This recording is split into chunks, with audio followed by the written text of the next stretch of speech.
with no concept of resale. You know, like the houses that I've owned a few properties over the years, and whenever I buy it, the first thing I think is like, okay, well, when I eventually sell it, hopefully I want to make sure I can get my money back out of it. You know, I don't want to do anything too crazy because it'll affect the resale value, whatever else. Boosie did not give a shit about resale on any level. Like, he has a 26,000 square foot house, and then in the back he's got like 4 other houses, and then he's got a damn tree house.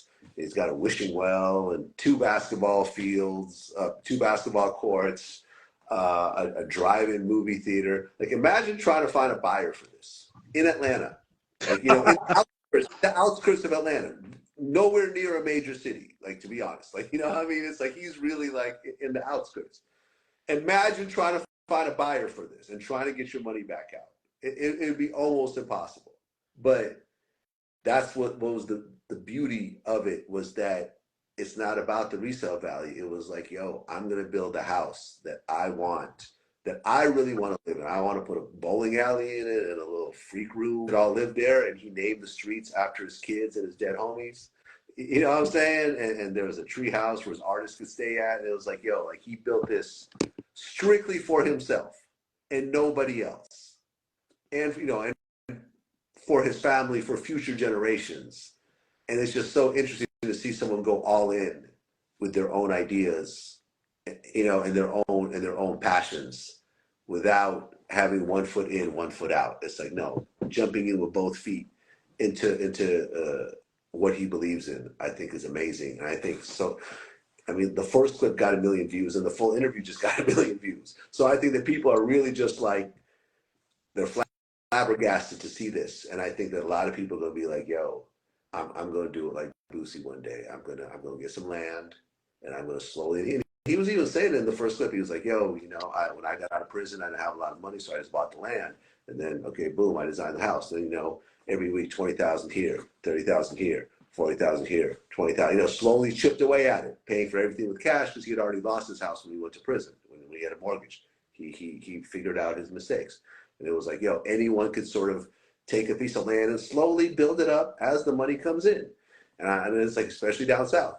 And it was like, yo, I think a lot of people are just going to rethink shit and be like, yo, I want to do this one day. And now I have something to work for. This is going to get me, I'm going to go back to college. I'm going to go harder at my job. I'm going to go harder at my business. I'm going to learn how to invest. I'm going to cut down my you know, my bills, because I want something like this one day for myself and for my family. Yeah, I mean, I watched, you know, the Boosie Estates clips and then the full episode, and I was inspired. Yeah, right.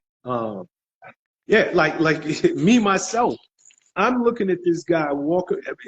What is it on 88 acres or some craziness like? 8 acres. Yeah. That's exactly what like really let that sit in to anybody watching this right now. 88 acres of land. Yeah.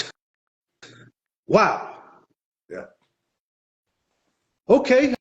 Vlad, I appreciate your time, brother. Just keep doing what you're doing for the culture. Your interviews, you know, people can say what they want about it, but we tune in because you give the most realist, in-depth, hard-hitting questions that we want to know. So keep up the great work, man. I think the when you do Vlad TV interviews as well. You know what I mean? Like, you and I work together on the questions and the topics, and you execute flawlessly. You know? Yeah. So now I appreciate the opportunity, and like I said, I mean, I enjoy it. I enjoy the platform. So, you know, keep up the great work, man. And I can't wait to see where the platform goes. But I think it's going in the right direction. So keep it up. Thank you, man. All the best. Peace. Likewise, brother. Be good.